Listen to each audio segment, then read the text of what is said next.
Welcome my friends, this is Maniacal Incorporated, and if there is one thing that this channel is known for, it is Dwarf Fortress tutorials. However, this might come as a surprise to some of you, I have made a few videos on Irish history, especially Irish history in Crusader Kings 3.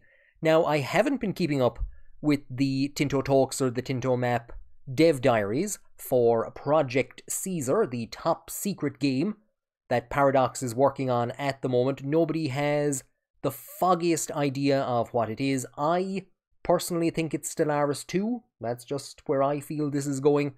But it is a total mystery.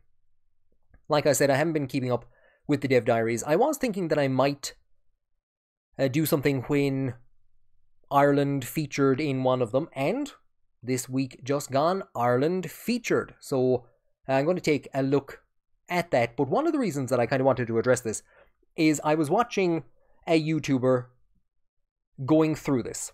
And it's how I actually found that Ireland had been added. When I saw Ireland pop up, I leaned forward in my chair like Leonardo DiCaprio. Ireland confirmed for Stellaris 2. So this is the dev diary from St. Dave, UK. And I was surprised to see, I won't say I was surprised, but I was pleasantly surprised to see that this week you get a double whammy. Mostly because it's really hard to show Britain on its own on a screenshot, partially to sidestep the British Isles naming controversy. Now, the streamer that I was watching, or the YouTuber that I was watching, was not very happy with this.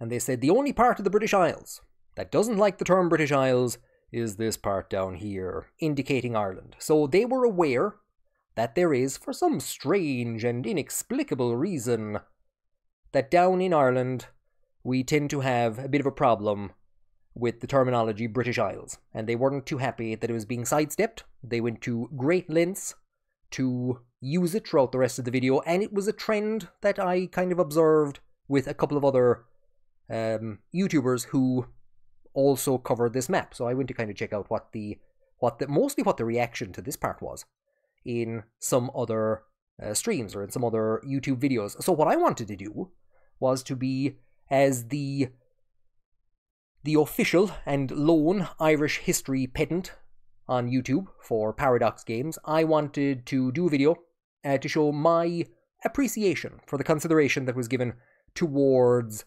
some of the issues that Ireland has with the British Isles terminology. So you are welcome in the comment section below to argue it's a geographic term, Paddy. It has to be called something. It's a geographic region. We have to call it something. We're not going to call it the Northwest Archipelago. That's too confusing. British Isles is what everyone calls it. The Romans called it that. The Greeks called it that. You can argue about that as much as you want to. The Irish counterpoint is not necessarily that it is a geographic region and it needs to be named something. The Irish counterpoint is that there is no need outside of highly technical scientific journals on fauna and flora for a collective name for Great Britain and Ireland, or the British Isles and Ireland, which is what we will often refer to this as. You want to call this the British Isles? Go to town. But a collective name for this region is totally unnecessary. My argument here is that British Isles leads to bad history. It leads to bad interpretations of Irish history. It leads to Anglo-centric interpretations of Irish history. It leads to the very people who insist that it is a geographical region using political and cultural terminology and applying political and cultural terminology to it. A very famous example, I was going to bring up some examples, but a very famous example is a couple of years ago, Saoirse Ronan was nominated for an Oscar. Sky News came out and said, Britain's Saoirse Ronan nominated for Oscar. The Irish people, some Irish people complained about that on Twitter, and the writer of the article came out and said, she is from the British Isles, she is British. So that terminology is used quite a lot. But that is an older example, that's from a couple of years ago. What about more recent stuff? So, one of the things that I would encourage you to do is to check out youtube.com. It's a video hosting service. You can upload videos and people can come along and watch them and comment on them even. And they can also like and subscribe to the channels to get more videos on topics that they're interested about. Fascinating concept. So go to youtube.com, there's a search bar at the top of the screen, and type in probably something like Tinto maps. And depending on when you watch this video, order by release date, because they don't all have Tinto Maps 6 in them. But what you want to do is you just want to check out a couple of points on the videos that have been put up on this, on the Tinto Maps number 6. So what you want to do is you want to check how the person making the video responds to this. Do they dismiss this? Oh, we can't use British Isles. The Irish are coming. The only people in the British Isles who are upset with the British Isles terminology are these people. Are they dismissive of this? Do they then go to great lengths to use British Isles throughout the rest of the video? Or throughout whatever parts of the video that you want to watch. So what you want to do basically is compare their attitude towards this and their attitude to this. So this is the Dynasties map. And you will be surprised to find that those who are dismissive of Irish concerns or Irish considerations around the British Isles naming are also quite dismissive and quite disdainful of the Irish Dynasties map that is put up. It's basically met with mockery and derision. And it's this typical kind of Anglo mindset. Oh my god. The Irish just get drunk and randomly write letters on a sheet of paper. You just take an O and you cough and you have an Irish surname. That's how it works. That's how all of these names are met. And the typical kind of attitude of trying to pronounce the names and purposefully, I call it performative stupidity. You see, Stiuki did it, and I kind of highlighted it in one of the YouTube shorts that I made there recently, where he's kind of back and puts on this kind of performative, oh my god, these names, ugh. So you will find that there is a correlation between how disdainful people are of not being able to use the term British Isles, or any insistence that British Isles maybe should be avoided, and how disdainful they are of this map. And you'll also see that when they're actually dealing with any of these maps, they're in a position to contribute absolutely nothing to the discussion on Ireland. Because their knowledge base is pretty much England. I'm not going to be discussing England, Scotland, Wales. I'm just going to be looking at how Ireland is represented on these maps. So the first point that I'm trying to make is that those who insist on British Isles, and those who get butthurt about any objection to the use of British Isles, tend to have very derogatory, very derisive attitudes towards Ireland. What you'll see also in the videos, if you go and check them, some of the other Tinto Map 6 Dev Diary reviews, is that some people will go sidestepping British Isles. Okay, so I'm calling it Britain and Ireland, and they will call it Britain and Ireland throughout. And then they'll get to the Dynasties map, and they'll just skip it, because they don't feel that there is a need to make fun of the Irish language. They don't need to be derisive towards the language. They don't need to try and mock it. And they can't contribute anything to it, because they don't actually understand any of the names or how they would work. One YouTuber, I don't want to be mentioning names, but one of the YouTubers said that you can only pronounce Irish names if you have been told how they are pronounced. And the indication there would be that, basically, there is no coherent spelling structure. The words don't have any internal consistency. Irish has no internal consistency. It's about 12 or 13 different dialects. People, like the people here, will have a dialect, and the people here will have a completely different dialect, and they can't understand each other, and then they fight over it and they war over it.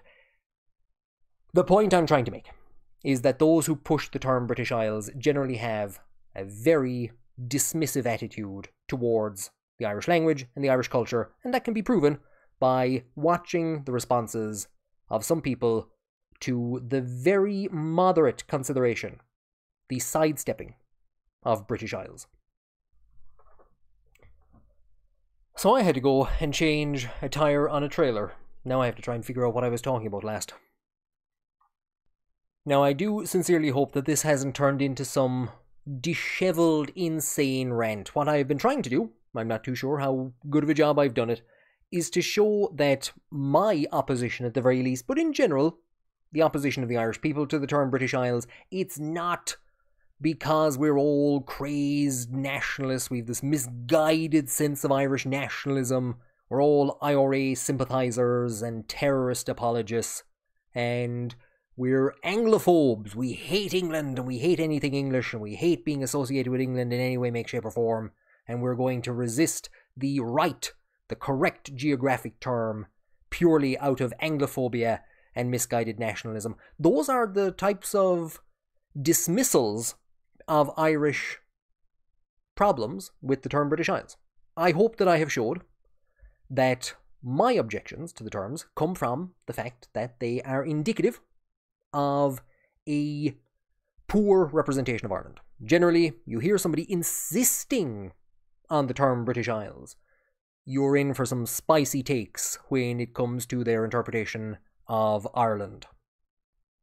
So like I said, I basically just want to express my appreciation for the consideration. Nobody has said that you can't use British Isles. Nobody has said that it's the wrong term. Nobody has said that hibernophobic imperialist language will be purged from paradox by the new Republican minded and orientated development team. They've simply said we're going to sidestep it. It doesn't serve any positive function. We're just going to call it Great Britain and Ireland. And that decision, from me at least, has won a considerable amount of goodwill towards the game. And I felt it was indicative of a dev team that wasn't going to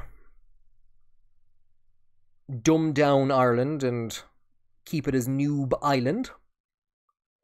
A dev team that would be open to corrections about certain aspects of the mechanics as they are implemented for Ireland, for the names of some of the families, for the presence of certain characters in the start dates, that they would be more receptive to this in a way that a dev team for an unrelated game, which I won't name, aren't as receptive. Very interesting that that dev team uses British Isles twice. After that lengthy rant, which has probably made me look more insane than usual. My god, these mix, they get so butthurt. That's why I'm calling the episode Butthurt Isles. The Irish are just always butthurt. It's the natural state of the Irish, and the Anglos are butthurt that they can't insist on calling this the British Isles. So we're all butthurt. It's the Butthurt Isles. And after all that, we'll take a look at the butthurt. Well, we won't, because I'm just going to take a look at this part. I don't know what's going on here. And all of the other videos, if you watch them, that have gone up on the Tinto Maps 6, they're all talking about this region. And they're pretty much ignoring this one, because they don't really know anything about it, and they can't contribute anything of value or interest. So that's hopefully what I'm going to do in the rest of this talk. It's not going to be very long, because it's not the longest. It's some interesting maps. Did they put in? They did. They brought in the topography. Oceanic. There you go. Very interesting. So this one wasn't up for a while. I can't really make it any bigger. Yeah, no, I can't. I can open it in another tab, but it's not going to make it much bigger. Anyway, so this map was actually only added a day or two after the dev diary went up. I'm going to call it a dev diary. That's probably not what it is.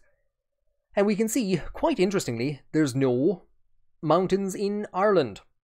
The tallest mountain in Ireland would be in this region. And I think it is the third or fourth largest mountain in Britain and Ireland. A lot of flatland, as would be expected. We've marshes in this region. And what's quite interesting is what you can do is you can start to figure out, do these flatlands represent the good hurling country? North Kerry, good hurling land. Cork has hurling. Clare, strong hurling place. I'm trying to think, what is it? Monaghan in Fiji. Neither of the two of them a hurling stronghold. So it has been noted that the flatlands have produced the best modern Irish hurling teams, and the hilly areas, so County Kerry, Mayo has a chunk of hills. There's no hills in... no, there's no hills in the Kerry region, but marshes, I suppose. Cork, there is a bit of football and hurling in Limerick, so there you go. Fairly reflective of what you would expect. Lots of flatland, lots of marshes, as would be expected. Whether you can stick in a mountain as a result of kind of how small the or how few the regions are, it's a massive improvement over CK3 and just randomly I'll throw out EU4. I still think this is Stellaris 2. It's a massive improvement, but still it can be difficult. Adding mountains, like this is a marshy and mountainous region. Which of the two of them do you pick? They're going to put in marshes. I heard somebody saying that it'd be great to put in this as an impassable region because of the mountains. I don't know. Would that add much to the game? You do have to ask, as well as historical accuracy and how accurate putting in an unpassable mountain here is. Does it actually do anything? Does it add anything? But I have no major complaints about this. I pretty much have no major complaints about any of the maps that are going to pop up. And the fact that British Isles isn't being used has earned a tremendous amount of goodwill from me towards anything that I might in any way, make, shape or form question. Here is it fauna and stuff? Vegetation. So the marshy regions tend to be sparse, which we would expect. Lots of woods, which is interesting. We're 200 years after the Norman invasion. We're beginning to see a bit of, I won't say deforestation, but the Irish had deforestation had been going on, unfortunately, for a while in Ireland. We have a good chunk of grasslands. The only farmlands are in South Dublin, which I know William Marshall I made significant improvements to Leinster. We're talking again back at that time period, very late 11, early 1200s. So whether you could improve some of the region down there, but overall, again, nothing massive to complain about. I know that some people have been in the comment section of this Tinto Talks. There's some very knowledgeable figures. Riadach is in there talking about pollen count from Tyrone. And yeah, so you have some very knowledgeable people in there. And they're generally hinting that a couple of maybe you could swap these two around, When this comes out, and if it was to come out in the current form that it is in, mothers would need to go in, like on Father Ted, with the tiny little hammer and tap, tap, tap. Slight improvements, tap, tap, tap, everything into kind of perfect historical accuracy. Instead of with Crusader Kings 3, where you need to go in with a sledgehammer to try and make it more reflective of the dynamics of medieval Irish history at that time period. So again, no major complaints. Is there maybe a bit too many woods? Possibly. In the Norman regions, in the Norman controlled regions. Raw materials is our word of the day. It's not butthurt. It's interesting. The first thing that stood out for me in Ireland was the complete lack of wool. We know that in the 1400s, the Irish were supplying woolen garments to the Pope. So Irish wool was some of the most sought after in Europe at this time period. It was a kind of almost a luxury product. And the Irish woolen industry was, for all intents and purposes, destroyed by England to prop up, or not to prop up, but to maintain a monopoly for its own woolen industry. And somebody asked St. Dave UK, was England basically going to supply all of Europe's wool with the way there's so many woolen places here, so many places that are producing wool? And they basically said yes. So that makes sense, that we're going to see this strong woolen industry here, and that it's going to eat up and destroy the woolen industry here. We don't see that represented as yet, though. I think in some of the hilly regions where they have a lot of livestock, you could maybe put in some wool. Wow, that's my biggest complaint about the game so far. Literally unplayable. 0 out of 10. I've seen people questioning the amount of salt. I've seen people questioning the amount of fish. And they make a very interesting point, which is that yes, Ireland is surrounded by water, but we are terrified of it. And we never really exploited our fishing resources massively. So I'm wondering, is it just a kind of a lower tier? We're not going to put livestock here. We're not going to put stone. We're not going to put some kind of something like marble or copper. What can we put in here? Fish. It's the default. It's the base. It's the cheapest thing. Maybe slightly more expensive than sand. But we're going to put that in there. A bit of lumber in Ulster.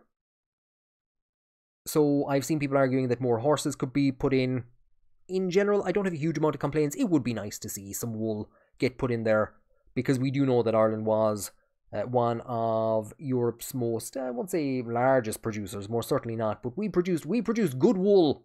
We produced good wool. The markets. Quite interestingly, those who have argued that this is the British Isles, whether it wants to be or not, and this is the British Isles, whether they want to be or not, and those who have been derisive of the dynasty map that we're going to come to, they have also seemed to argue that it makes no sense for Dublin to be a market, and that it should be Aberdeen, and that it should be a north-south divide. I've also seen people arguing in the comment section, and it is important to note, nobody in the comments of this Tinto Maps dev diary gives an ounce of a damn that British Isles wasn't used. It's only been a handful, me delighted that it's not appearing, and a handful of people who've made YouTube videos being a bit weird about the fact that it's been decided not to be used. That's it. That's the 100% total reaction to this. Overall, nobody cares. And some people in the comment section have continued using British Isles, and some people in the comment section have expressed appreciation that it's not being used. But in general, nobody cares. It's not a big deal. It doesn't result in the end of anyone's life, but it is indicative of understanding and, I would say, solid research. And from the way St. Dave UK has responded to some of the questions, there appears to be a strong level of research in relation to Ireland. I think it's a good division. I wonder if this much of Scotland under Dublin control is, I won't say accurate, because this is totally inaccurate. This map division is totally inaccurate. At this point in time, you're basically deciding just where are we going to stick two markets. And by doing it this way, they have, as they've said, created an east-west divide. Would it make sense to split Ireland in half with a north-south divide? And it adds for, like they said, kind of the sensible trade route down in this direction. So I think they put some thought into this. I don't think it makes a big deal, but maybe not as much of this region. Could it do it a third market? Maybe not. I think that would be too much. I think it's a fairly good system. And again, modders can come along and they can mod in Aberdeen instead of Dublin, or they can mod in Aberdeen as well as Dublin and London, and they can see how that works. So we're into the culture map. And we see that the Anglo-Irish, representing the spectrum from Cambro-Norman knights to the so-called Old English settlers, live in great numbers in the southeastern trading towns from Dublin to Cork, as well as in smaller numbers in frontier outposts. The general consensus that I've seen is that you have the Irish, you have the Old English, and you have the New English. And the Old English are generally the earliest Norman arrivals. You're kind of talking about those who arrived prior to the 1500s, and ended up, the term that's often used, and I saw somebody use it here, and very appropriately they got downvoted, that the Normans became more Irish than the Irish themselves. And that is a kind of a phrase that used to be used a lot, and it's falling out of favour. The reason being that the Normans don't become Irish. They instead basically develop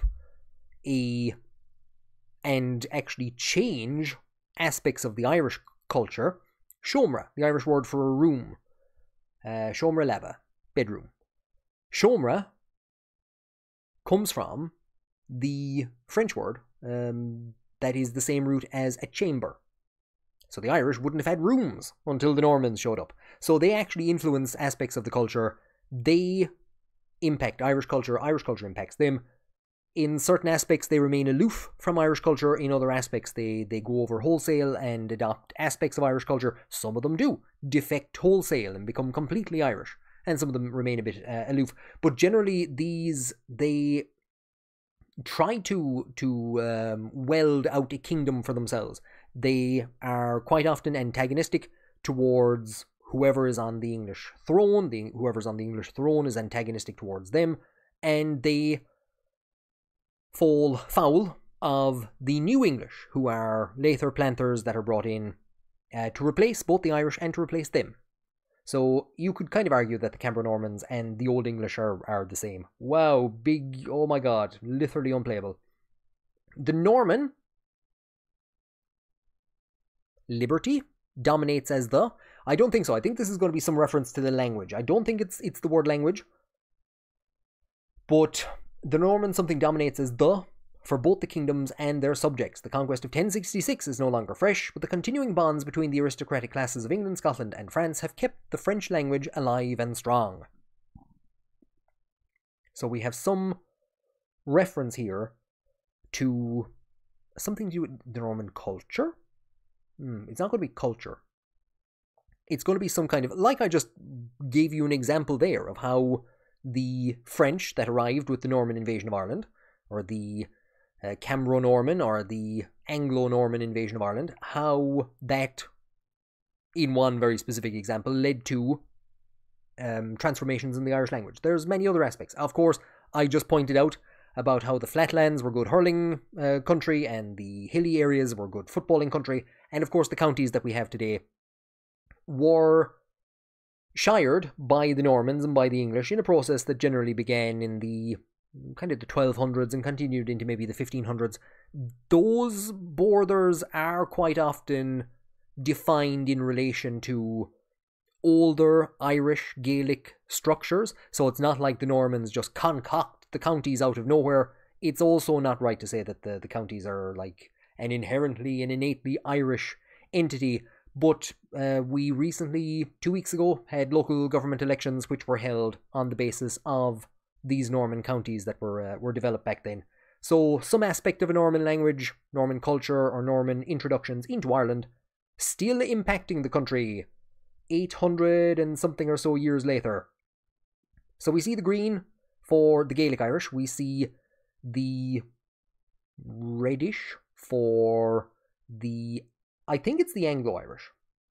So here we see Gaelic majority with a substantial Anglo-Irish population, substantial Anglo-Irish population in Cork, in Limerick, in Galway, up in parts of Ulster, Dublin, in Wicklow and Wexford, and a bit of Waterford, I think, and all of the very southeast of the country, and then substantial populations in the rest.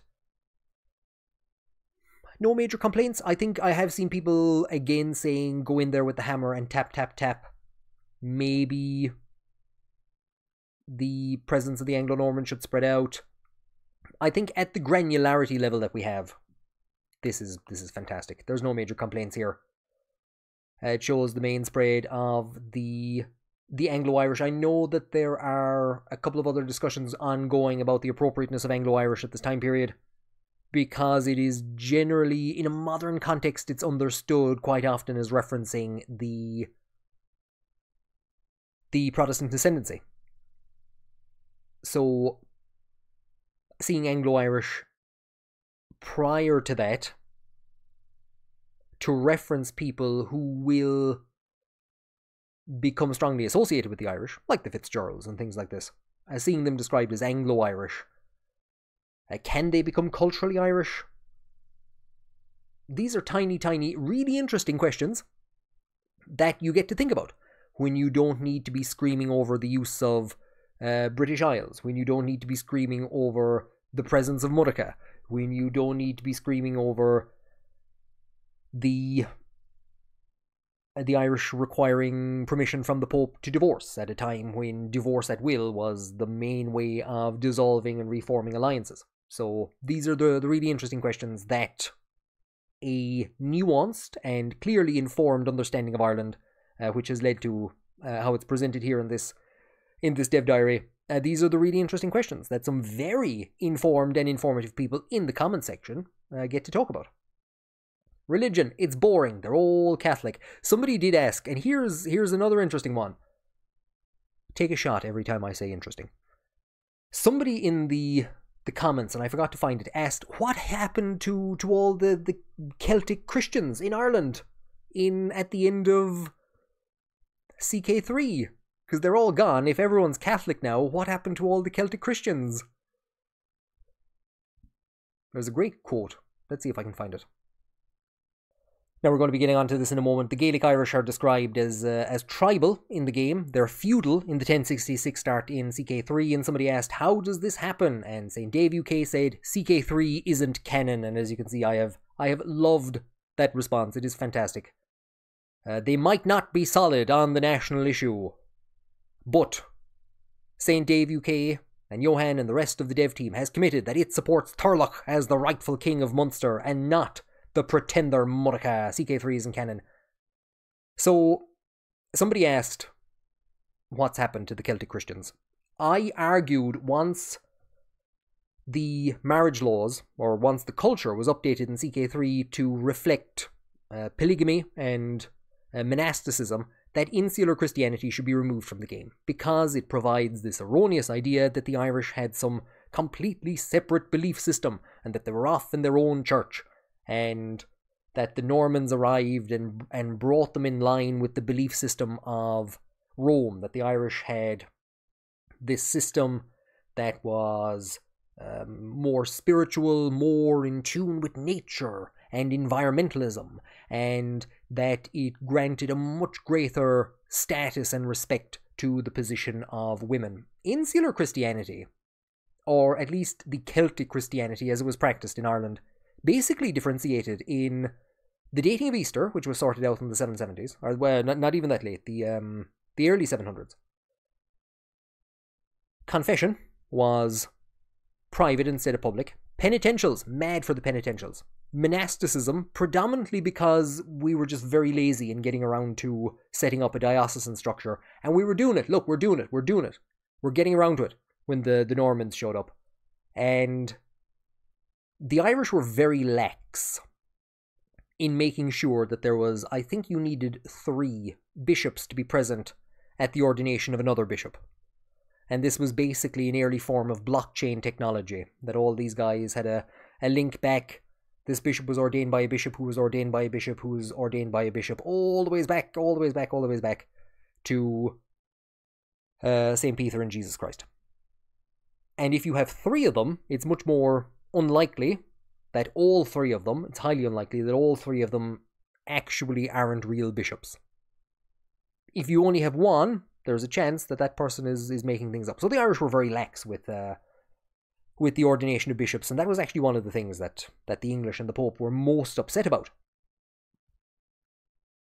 That's it. That's the major differences. And I argued that now that the main differences, the things like the marriage laws, which were secular as opposed to part of church belief in Ireland, now that things like that can be represented as part of the culture, we don't need a distinctive insular Christianity anymore, and we can get rid of it. And I know some people were argued against that. I think One Proud Bavarian posted the video on his Discord and said that he disagreed with getting rid of insular Christianity. But these are the erroneous ideas that insular Christianity leads to. The idea that the Irish were a separate form of Celtic Christianity. When the Normans showed up, they basically... what did they do? Most of the major reforms were in place at the time they showed up. And I showed in my marriage laws videos that the Irish would continue practicing divorce at will and marriage amongst close relatives for, I think, about 200 or 300 years after the Norman invasion. So what did the Normans do? They didn't do anything. So where have the Celtic Christians gone? Nowhere. They're just being described now by the correct term, which is Catholic. So there you go. Nothing written here, and I've probably spent more time talking about this than anything else. The 4 areas based on the 4 provinces of Ireland, sorry Meath, even that shows an understanding. It shows that they understand that there's the 5 historical provinces, but look, it's going to be difficult to keep that split off and independent. It's going to make this really small, it's going to make this really small. Following the death of William Marshall and his 5 sons, much of Leinster ends up in the hands of the de Lacys in Meath. So from very early on, the 2 of these are heavily connected together. So, and that's pretty much how they end up being welded together after a while. So yeah, Meath may still have been independent at this point in time. it's a small loss for gameplay reasons. Sorry, Meath, exactly 100%. RIP, F's in chat for Meath. We have the provinces. Now, these are the provinces, but they're not the provinces, they're the areas. I'm not sure of the terminology because I haven't been following a lot of the dev diaries. So I'm very confused about the provinces, the areas, and the locations. From what I understand, do you know what? I should probably read it first of all. We fixed the colours of the provinces map mode so that you can see the individual provinces a bit more clearly. These are largely based on historic counties, which have remained fairly consistent throughout history, while merging some of those that were too small. We've almost certainly offended somebody. So in relation to Ireland, I think the major offence has been caused by leaks instead of leash. And I've no doubt that that is possibly going to be updated. It's questionable, because I know the other one that people were complaining about was Tyrone. They want that instead of Tyrone. And I think the Saint Dave UK has said that they're going to go with the English names for consistency. Now, Leaks is a strange one, because technically its English name is Leash in modern usage. This would be its English name under English rule. So I don't think it makes much of a difference. I agree with the idea of consistency. When I'm playing a game of this, I'm going to call it Leash. That's it. Big deal. So we do have the historic counties. You can see a lot of the similarity. Poor old North Kerry and Limerick have been shoved together, reminiscent of a constituency from one of the general elections a couple of years ago. I don't know if South Kerry is also part of North Kerry, or if it's on its own.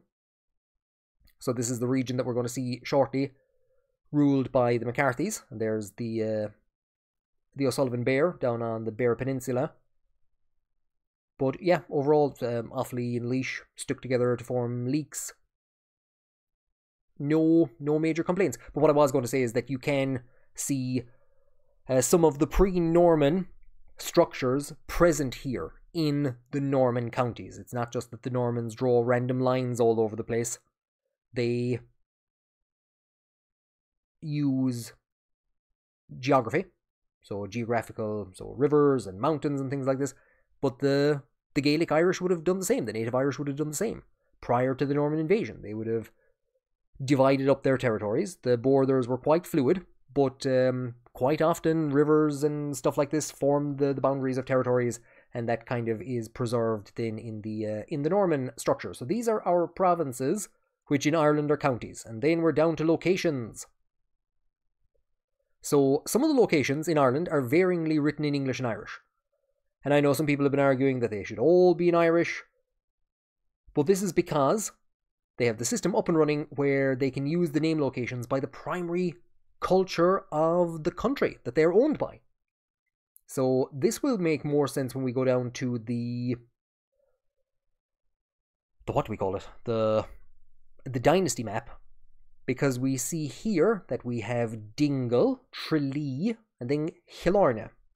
So we have an Irish name and we have an English name, and that is because this area is ruled by the Anglo-Irish, or the Anglo-Norman Fitzgeralds, and this region is ruled by the Irish McCarthys. So we get the Irish names and we get the English names.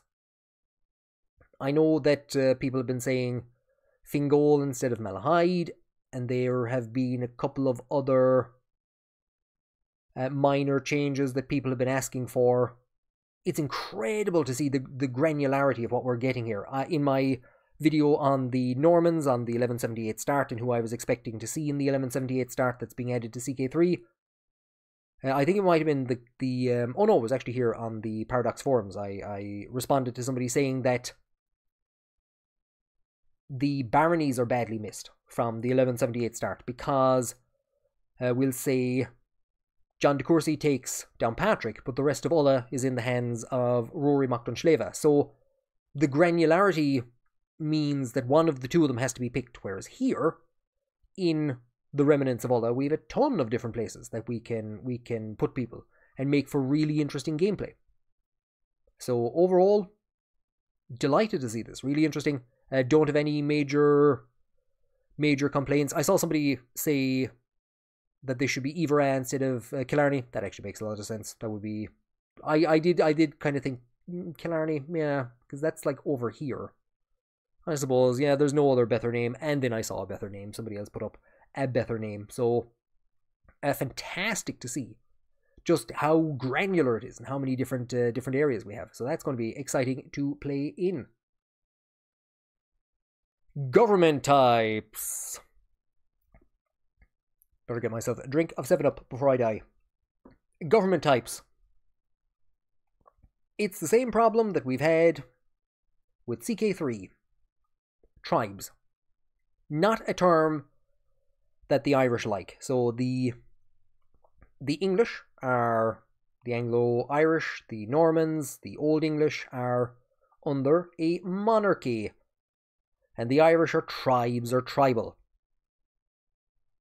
Tribes and tribal, to reference the Irish in this time period, especially in this time period, but even prior to it, has something that is not used or encouraged by modern historians. It has certain connotations, negative connotations, that the Irish were backward, they were tribal, fought amongst themselves, totally disorganized, and it required a good strong monarchy to come in and bring them some civilization. So tribe is a word that's going to cause almost as much upset as British Isles being applied to this region. Okay, fine. What's your alternative? Yeah, an alternative. That's the problem. There really isn't one. I've seen people saying sept, which is, yeah, that's actually pretty good. But what are you going to call it then? Tribe, tribal, sept, septal? I think it's the best of a bad lot at the moment. The Irish are going to have unique government mechanics. I was watching somebody doing a playthrough on EU4, which again I'm just mentioning for no specific reason because I don't believe it's in any way, make, shape or form related to this game. And they were playing as the butlers. And their ruler died, and they had 3 options for appointing a successor, one of which was Tanistry. The hereditary butlers of Ireland. The Anglo-Norman butlers, using Tanistry to select their successor. So basically, in EU4, all of the mechanics are just shoved together. Do you want to use the English mechanic? Do you want to use the Irish mechanic? Whatever, I don't care. If you're starting pretty much as the Irish. Whereas here, the Irish are going to have unique tribal, I don't want to say unique tribal mechanics, they're going to have unique mechanics to do with the sept. There is going to be a high kingship. I think we're going to see mention of that in a few moments, or I've passed it by. I might actually need to go back and take a look at that. So we have a high kingship that the Irish can form. For now, I think tribe is the best solution that can be found. Again, if I was reading a dev diary that was saying, in the west of the British Isles, the Irish are tribal, I would have a lot more suspicion about the meaning and the intent behind this than the fact that the devs have shown that there is an understanding and appreciation for terminology and for the history of Ireland. This is basically the best of a bad lot.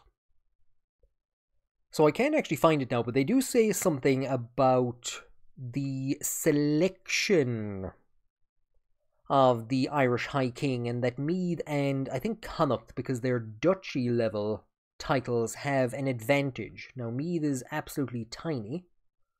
I'm not seeing that anymore. I don't know where it went to.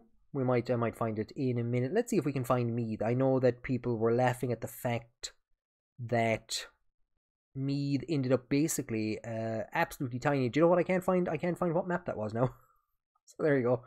Absolute disaster. No preparation. Spent all your time ranting and raving like a lunatic about the British Isles, and now you've nothing else to show. We might find it in a minute. But I'd be interested about what selection means, because there is this kind of conception that I'm going to do a video on the High Kingship at some stage, but there's this idea that the leaders of the provinces came together and elected from amongst themselves the next High King. At this point in time, post the Norman invasion and the collapse of the High Kingship, with the last High King being Rory O'Cruhor, we do have the crown offered to Haakon IV, one of the O'Briens, Edward Bruce, but realistically the last High King of Ireland in the old style is Rory O'Cruhor. And from this time period on, if you're going to have a High King and somebody rise to the High Kingship, it's going to be pretty much through conquest and end up something similar to what you have over here. What I did forget was, as with most of Europe, most of the countries are under some monarchy or another, but the Irish tuas, very interesting use of terminology, begin with the tribe government type. This, among other mechanics such as redacted, could it be tenestry, helps to give them a very unique playing style in Europe. So the Irish are still using tenestry at this stage. Sometimes it's fading in and out. Its use is questionable in some places. From the 1330s onwards, yeah, you're still going to see tenestry. So it's I wonder what this redacted is. Right, down to the countries. And we're going to skip most of them except for Ireland. Ireland is going through, there's actually that part about Meath, it's going through a moment of change. It's going through about, that's been going on for about 200 years, and it's going to go on for another 500 or something. English royal power is centred on the lordship of the Pale, the king's dominion ruling out of Dublin Castle. However, it struggles to keep a grasp on the rebellious Hiberno Norman earls scattered around the island, some of whom remain as vassals, some of whom have managed to slip free of royal control.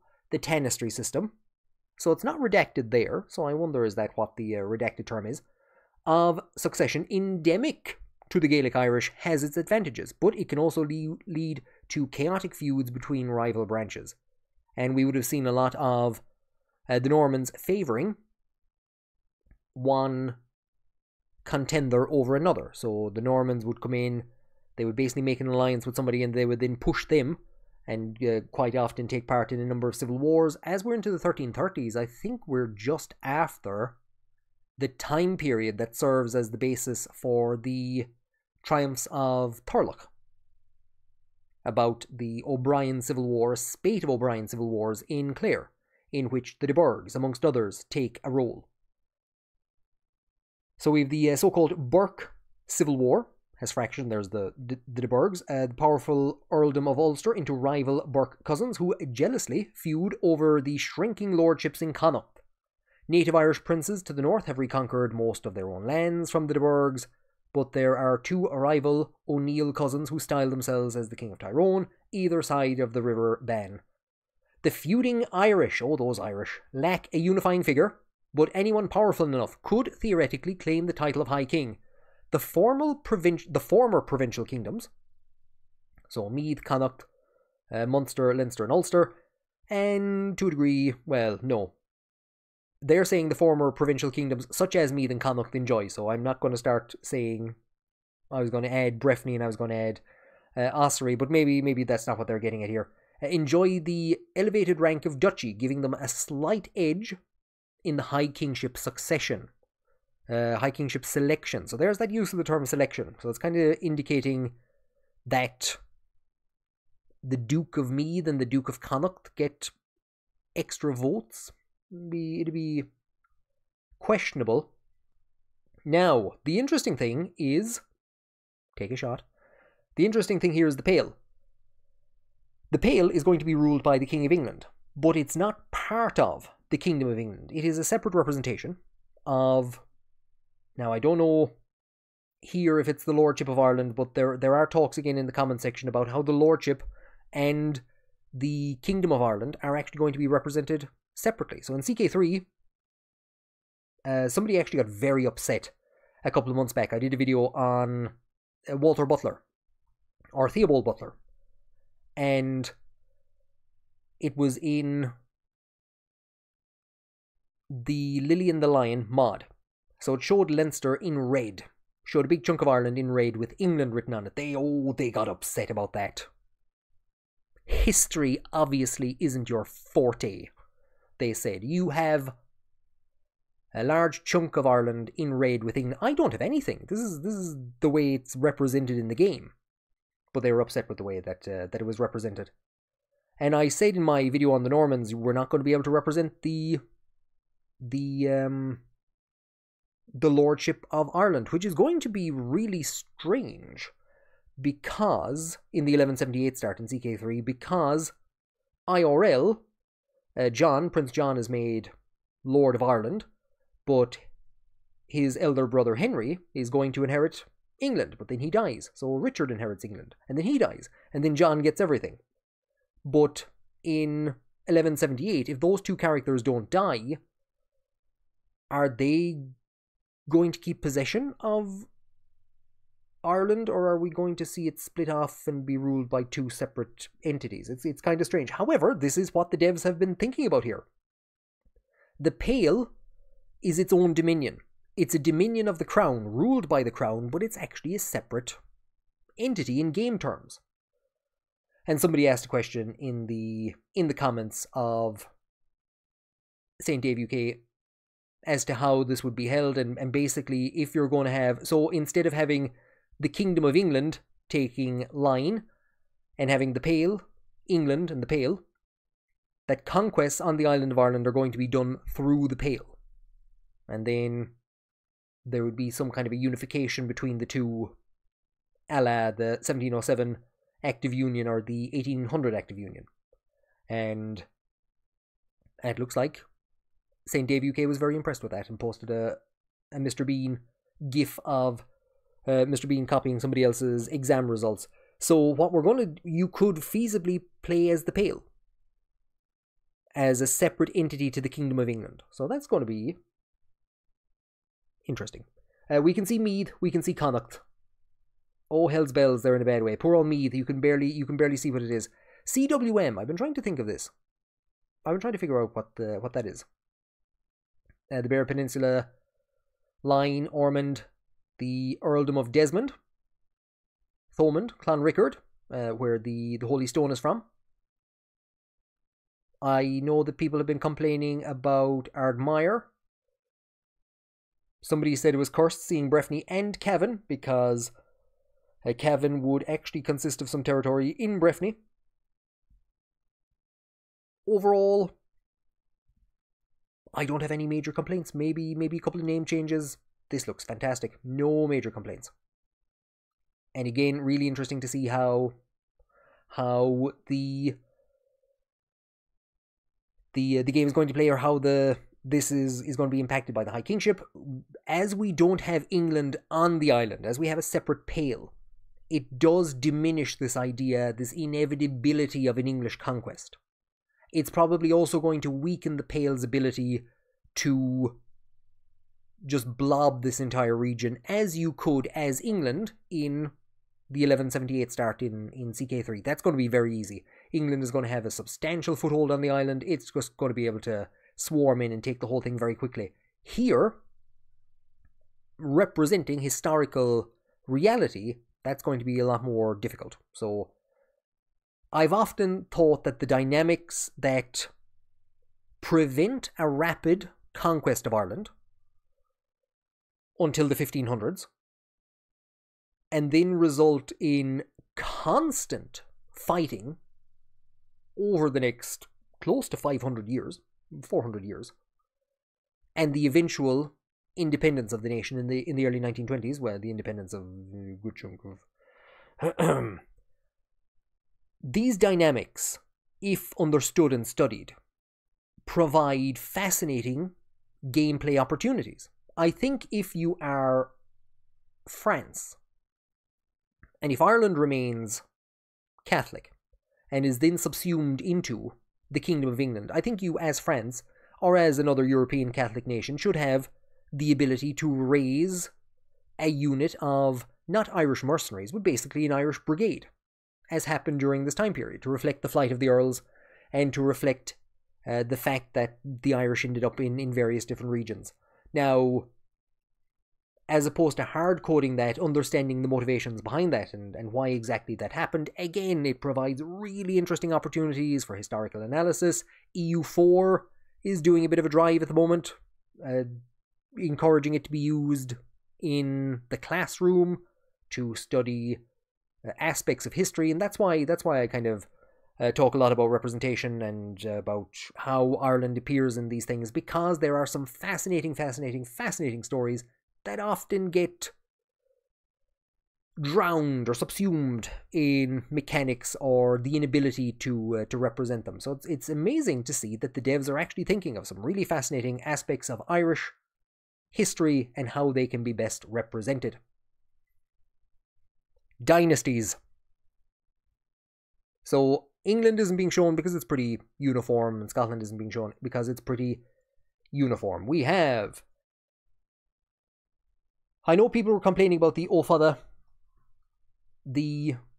So you'll see in your CK3s, it's the U nail, I have to think. For an individual, that's grandson of, and the E nail is the plural. So the E nail is the dynasty, the descendants of Niall. And the A Unail is a single descendant of Niall. So that has given way now in this time period to the Ófada, which is where we get names like O'Brien. No major complaints. What I did notice was the Mock missing. So this would be McCarthy. And I saw Gillapodrig, and I was like, I've seen that before, but it looks weird. Oh, it should be Mock Gillapodrig. Yeah, of course. So it'd be like dropping the de from the de Burgh to a degree. And Mock or Mog Air and Mock Mahona. So that's really the only thing. I saw somebody saying that a different spelling of O'Donnell, that's the level that we're getting down to. The one and only thing. Riaduc. Fascinating body of knowledge by that individual on the here on the forum. They pointed out, I thought this looked weird, but I didn't know why. Two separate families. So the O'Cruhur in Connacht and the O'Cruhur in Offaly. Two separate families. So what you have is somebody called Cruhur, and their descendants are calling themselves the E Cruhur, the descendants of Cruhur. There's a lot of them. So you have the Mahona, the Mac Mahona, the Ulster MacMahons, and you also have the descendants of... Oh, it's not Brian Brew's brother. It's one of Brian Brew's descendants who is of a minor branch. I actually forget who it is, but they're the MacMahons, the Munster MacMahons, or the O'Brien MacMahons. So they're also the descendants of an individual called Mahoon, or Mothgamoyne. So yeah, no major complaints. We see the butlers. Fascinating, fantastic. And the O'Sullivoyne Beara, down in the Beara Peninsula. Sul, an eye, a woin, singular, or one. So, one-eyed. That's one of the theories as to where the name came from. It was a fascinating analysis. Right. So, no major complaints. Like I said, somebody has argued that the two of those should be split out. Other than that, we can see the de Burghs in Connacht, the Divils driving the O'Malleys, the ancestors of Grace O'Malley, Gráinne Whale. So her name is often anglicised as Grace O'Malley. Another thing that will often upset... Well, does Irish get upset about everything? And the Cuivnoch, which I've seen somebody say should be the Macmurcha Cuivnoch, but that's gonna be a bit of a mouthful. So these are the descendants. Cuivnoch is what will become Kavanagh, and these are the descendants of Diarmid Macmurcha's son, Donal Macmurcha Cuivnoch, who is effectively excluded from the succession of Leinster by Strongbow, who takes over Leinster, but his family are still claiming descent from him.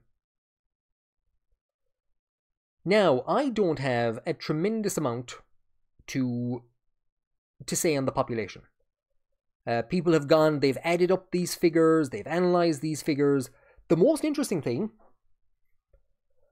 is that if you add up these figures and these figures, you will find, quite accurately, about 800,000 here. I think it's 500,000 or 600,000 here, something like that. So the population of Ireland is greater. Not by much, but it is greater. And what people have been pointing out, and they've been pointing this out since before this map was released, the population of Ireland in this time period is greater than the population of Scotland. But Scotland has far more counties than Ireland in CK3. This has turned into a CK3 bashing stream. So again, it just shows how simplified and kind of, I don't want to say dumbed down, but how Ireland is kind of, certain features in Ireland are sacrificed for the benefit of new players, to keep it as Noob Island. Again, people have been pointing out that need to go in with a tiny hammer and tappa, increase populations here, decrease populations there, move populations around ever so slightly. It is something to see a region with like 4.5, under 5,000, 1,300, which would be, even for this time period, accurate. We have some sparsely populated areas, and then we have some of the more larger settlements.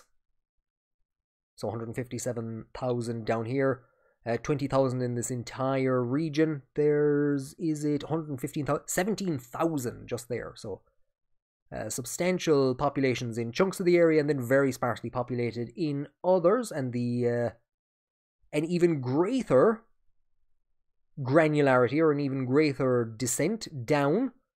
And we can see that there is a, what would this be? This would be a location, if I am correct. Where is it gone to? I've actually forgotten where it is. 500, just 540 people. 500 up in Cavan. Just under 600 people.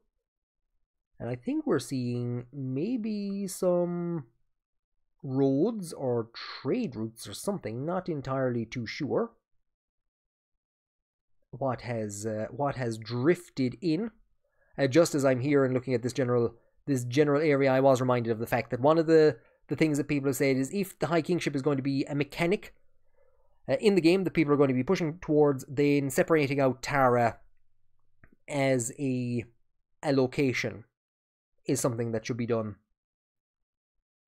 Tara has always been an odd one. It becomes an area of great symbolic significance. Not really in this time period, but going forward. So in the next couple of 100 years, it's going to again become an area of great significance. It's not a region, or it's not a location, or a province, or a county, or an area, or a tribe at the moment.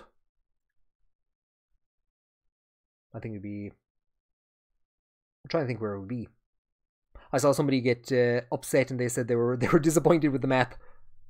The Aran Islands, no, not the Aran Islands. Achill Island is part of the mainland, and Hoth Head doesn't appear in Dublin. Guys, they're not calling us part of the British Isles. Stop. Fight your battles. Know when to fight your battles and take your victories. So I don't think now once you see it, it's like, oh yeah, okay, we have two islands here and they're actually part of the mainland. Ugh, literally unplayable. But it's kind of confusing to see, just with the borders and the way it's drawn, where exactly Tara would be. But I mean, the complaints, I don't think anyone has any major complaints about the way Ireland is represented. Tappa. Get a tiny hammer and tappa. And considering, so there's 30-something pages at the last time I checked. Considering the fact that they went back using the feedback of people, I think from the Spanish video or the video on the Iberian Peninsula, but I've heard that they went in and added in 100 regions, and people are going through the comment section and they're saying this region should be broken out, this region should be broken out. I know somebody has said that Killarney should be broken into Inishfallen and Ivera. Big Kerry, yes, I'm all supportive of Big Kerry. I've no doubt that we will see the addition of new counties based on the feedback, and I think it's a very sensible idea by the devs. I know people are complaining that, look, we don't know how cultures are going to work in Project Caesar, but so how can we tell whether it's a good idea that there's a monolithic English culture instead of breaking it out into a number of different ones? But basically, people are in a position to put forward in the comment section what they think would be suitable changes to the game. And Paradox is, and this is something that we've kind of said about CK3 for a while, Paradox is, for free, getting a tremendous amount of research. There is somebody in the comment section talking about pollen count in Tyrone and using that to indicate that it is appropriate for wheat to grow there. This is the level. How are you going to pay for that type of knowledge. So there are people who are only too glad. Give us maps and we will download them into Photopea, generally, and draw random lines and tell you where the lines should be. There is a tremendous amount of advice being given. Some of it terrifying. By which I mean somebody was asking, were we going to be getting dotted lenition for Irish? And St. Dave UK said that they have to confess that all of the Irish that they have in the game is just a side project by them. They're not an Irish speaker. And so there's probably going to be inconsistencies. And a lot of that is being corrected in the comment section. How does dotted lenition work? How important is it for historical immersion? How weird would it look for people unfamiliar with Irish? Very is the short answer. It's a dot over letters. It's not over random letters. But basically, there is a process called lenition. Certain words need to be lineated. And in modern orthography, that's done by sticking in a H. There you go. The T there is lineated. But that used to be done, in some cases, by putting a dot. Just a dot over the T, in that case. So take out the H and put a dot over the T. And, yeah, no. We don't need to go into that level of depth. Put the mocks in Mock Carthage, and we'll be happy. And so I will end very briefly. I don't want to say on a return to British Isles, but again, just for some of the reasons why it is appropriate that Ireland is treated, Ireland and Britain are treated as two separate regions, and that we don't need a kind of a British Isles. It's a single geographical region. We don't need that kind of stuff. Somebody said Britain and Ireland didn't form a unitary state until 1801, but the Lordship of Ireland, followed by the Kingdom of Ireland, would forever be wed to the Kingdom of England for the game period. And what St. Dave UK has said is that the Lordship of Ireland and the Kingdom of Ireland are also both tied to the Ireland region and have their own mechanics surrounding the Ireland region. It's much more clearer to everyone than tying mechanics to 4 areas. And that, I believe, was said in response to somebody saying, so both Great Britain and Ireland alone are on the same level of Iberia, France and Italy. Still seems exaggerated. Wouldn't it make more sense to have them together, considered their history, distance, size? A lot of that history hasn't happened yet. So distance and size are the only two kind of reasons for sticking them together in the same region.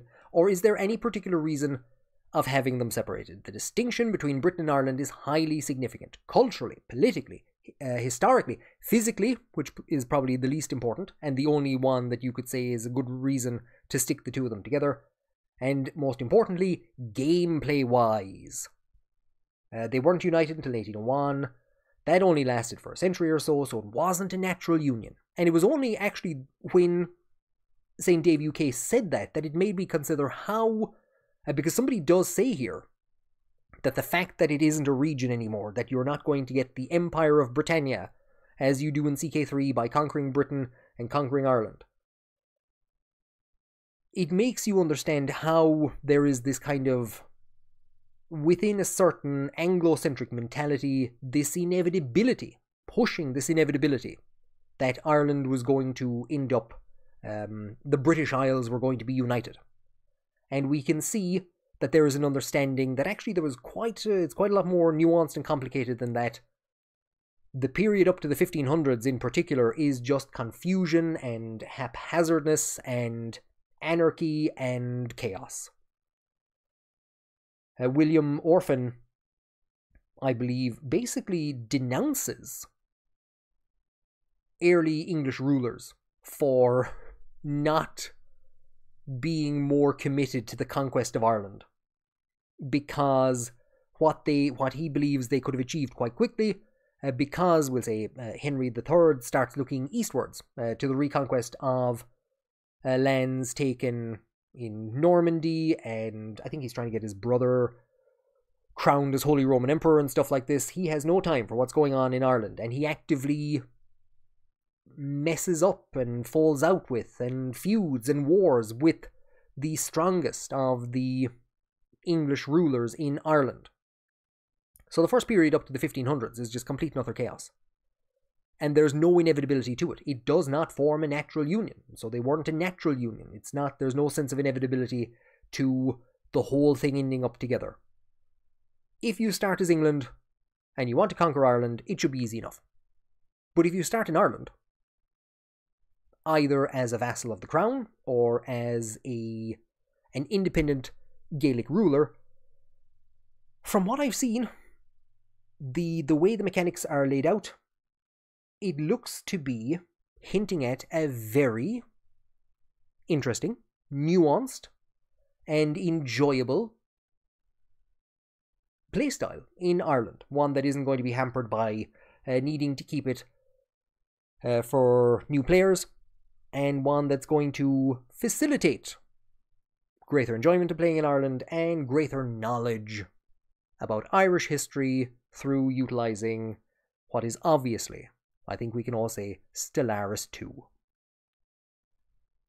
When I sat down to make this video, I said 20 minutes, maybe half an hour. I'll easily get it done in that length of time.